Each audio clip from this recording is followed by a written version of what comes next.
안녕하세요. 저는 올해로 38살에 맞벌이 부부를 하고 있는 결혼 9년차 주부입니다.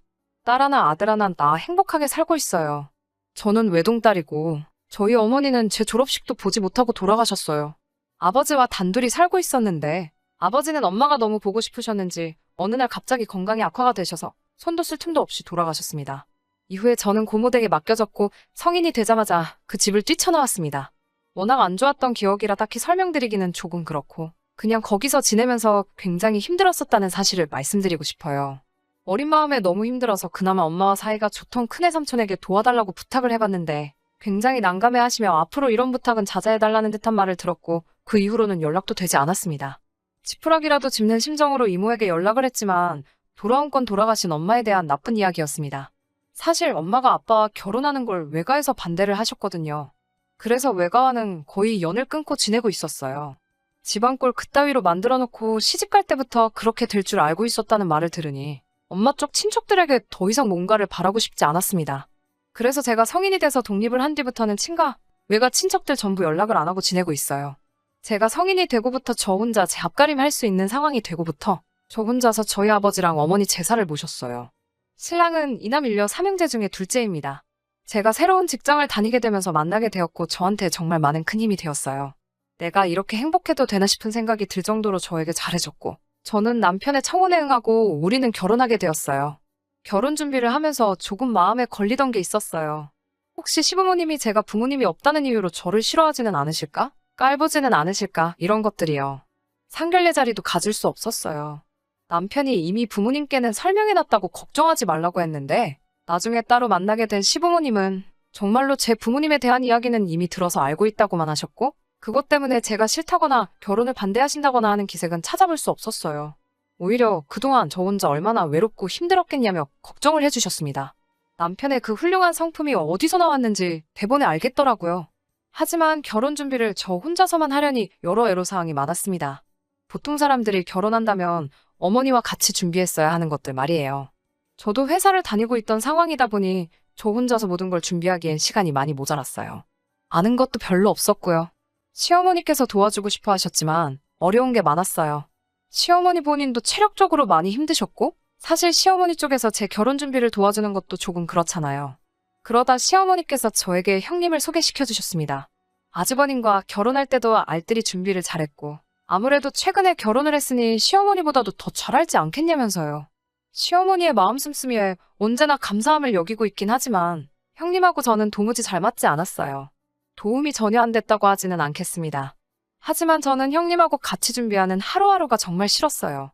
여러 가지로 제가 부모님이 두 분 다 안 계신다는 사실을 가지고 저를 조금 깔본다는 느낌이 들었거든요.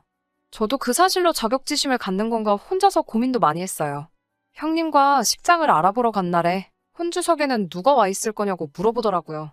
어쨌든 제가 성인이 될 때까지 도와주신 고모가 계시긴 했지만 저는 제 혼주석에 고모가 앉아있는 모습을 원하지 않았어요. 저한테 지울 수 없는 큰 상처를 준 사람이기도 하니까요. 그렇다고 연을 끊어버린 어머니 쪽 친척인 이모나 삼촌들을 부르고 싶은 마음도 없었어요. 혼주석을 비우고 결혼식을 하는 사람이 어디 있냐고 화촉점화도 해야 하고 결혼식에 온 시어머니 측 하객들이 시어머니를 얼마나 무시하겠냐면서 정 세울 사람이 없으면 대행 아르바이트라도 구해야겠다며 유난을 떨었어요.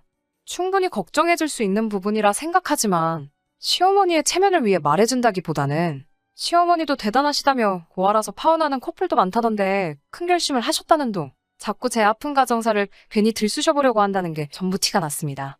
결국 또 혼자서 고민하다가 마땅한 해결책이 떠오르지 않아서 시어머니께 혼주소개 대신 세울 사람이 없다는 사실을 말씀드렸어요. 제 상황을 시어머니께서 알고 계시긴 했지만 이런 사소한 부분까지는 말씀드린 적이 없었거든요. 숨겨와서 죄송하다는 말을 했는데 시어머니께서는 그게 무슨 미안할 일이냐며 저를 다독여 주셨습니다. 저와 남편이 서로 행복하기 위해 하는 결혼이며 결혼식은 말 그대로 식이지 본인이 누구 보여주기 위해서 하는 게 아니라고 하시더군요. 그 말에 정말 눈물이 나올 뻔했습니다. 시어머니의 배려 덕분에 혼주석을 비워둔 채 결혼식을 올렸습니다. 의자까지 치울 필요가 있는가 싶어서 빈자리로 내버려뒀어요. 신랑과 동시 입장을 하고 혼주들이 해야 하는 과정은 생략한 채 결혼식을 올리게 되었습니다. 결혼 후 저희는 신혼집은 시댁 근처로 구하게 되었습니다. 둘 사이에 아이가 생기게 되면 저희가 근처에 사는 편이 시어머니나 시아버지가 오며 가며 도와주기 편하지 않겠냐고 하시는 말에 그렇게 하기로 했습니다. 제가 저희 부모님 제사를 챙기고 있다는 사실은 이미 결혼 전에 전부 설명드렸습니다. 그 부분을 시어머니께서 배려를 해주셔서 저는 명절 당일날 아침에는 저희 집으로 돌아가서 혼자서 차례를 지내고 뒷정리를 한 뒤에 시댁으로 갑니다. 그렇다고 시가 제사에 관여를 안 하는 건 아니에요. 전날부터 시어머님과 장보고 음식 준비하고 다 해요. 명절 전날에 아주버님네는 오지 않습니다. 사는 지역이 멀다 보니 시댁에 도착하면 늦은 저녁이에요. 그래서 제사 음식 준비는 보통 저랑 시어머니랑 합니다. 형님이랑 신우가 도와주지 않아도 저는 아무 불만 없습니다. 저도 다음날 같이 제사를 지내야 하니 오히려 음식을 같이 한 번에 해서 가져갈 수 있는 게 고마울 따름이죠. 형님네는 보통 제사 지내고 나서 아침 식사를 하고 나면 곧바로 처가에 갑니다. 그래서 명절 전날 저녁에 저녁 식사 같이 한번 하는 게 전부였어요. 바로 며칠 전의 이야기입니다. 형님한테서 전화가 오더군요.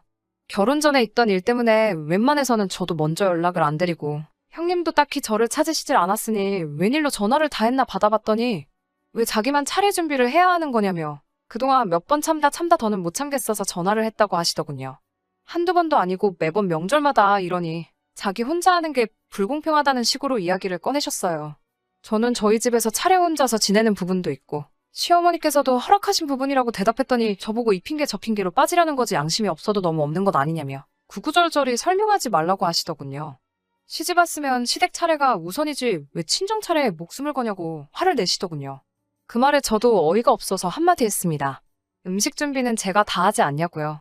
그랬더니 어머님이 하시는 거 옆에서 거드는 거지 저 혼자 하는 게 아니라고 한마디 하시더군요.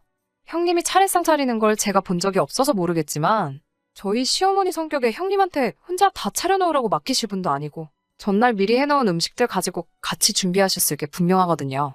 지금 명절날 일을 더하는 기분이 드셔서 그러는 것이면 형님은 대신 전날에 음식을 안 하지 않느냐고 한마디 했어요.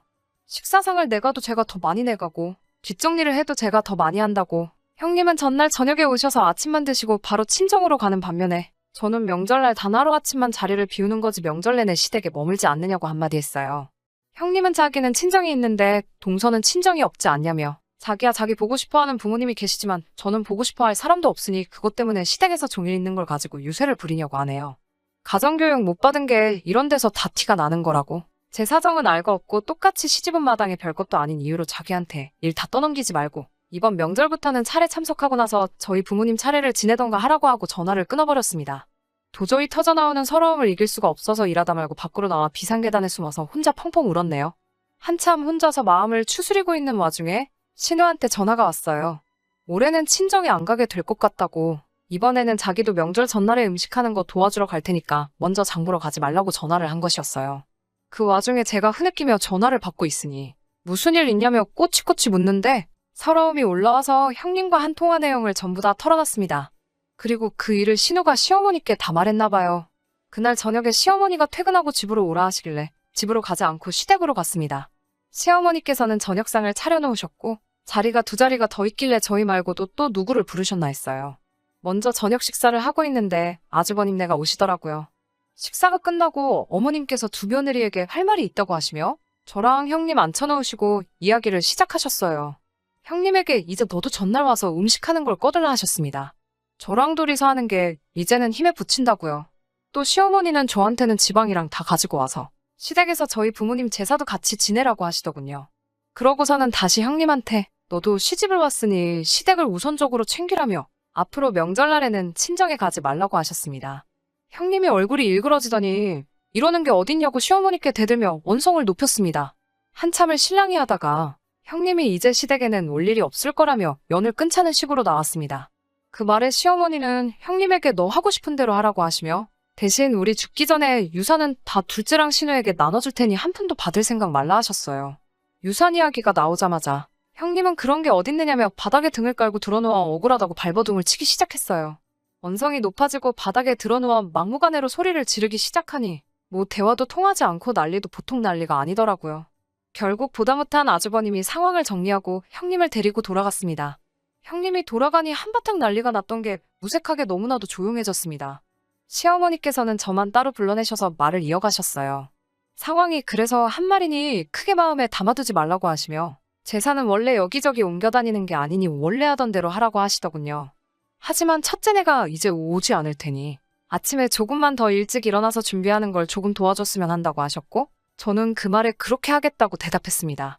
구정 연휴에는 예고한 대로 형님네는 방문하지 않았습니다. 제가 생각했던 대로 아침 차례상 준비하는 것 전부 다 시어머니가 혼자 준비하셨다고 해도 무방할 정도로 분주히 움직이시며 준비를 하셨고, 제가 도와드려야 할 것은 많이 없었어요.